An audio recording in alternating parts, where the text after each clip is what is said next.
মোৰ মৃত্যুত বন্ধ ঘোষণা নকৰিবা, বৰঞ্চ এটা দিন বেছিকৈ কাম কৰি দিবা যদি মোক সঁচাকৈয়ে ভাল। সকলো চৰাই বৰষুণত গছৰ ডালত আশ্ৰয় লয়, কিন্তু ইগলে মেঘৰ ওপৰত উঠি ডাৱৰক কটাক্ষ কৰে। সমস্যা একেই, কিন্তু সমাধানৰ পন্থাই পাৰ্থক্য আনি দিয়ে। জীৱনত সমস্যাৰ অত্যন্ত প্ৰয়োজন, তেতিয়াহে সফলতা উপভোগ কৰিব পাৰি। সপোন সপোন সপোন, সপোনক চিন্তালৈ আৰু চিন্তাক কাৰ্যলৈ ৰূপান্তৰ কৰা।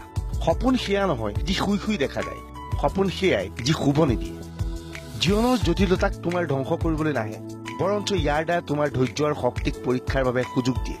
সেয়েহে জটিলতাক বুজাই দিয়া তুমিও যে জটিল।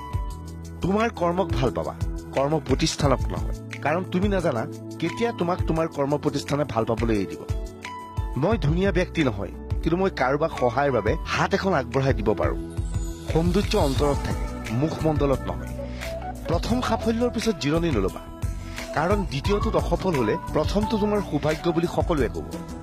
যদি তুমি সূৰ্যৰ দৰে উজ্জ্বল হব খোজা, তেন্তে সূৰ্যৰ দৰে প্ৰথমে নিজকে পুৰিব লাগে।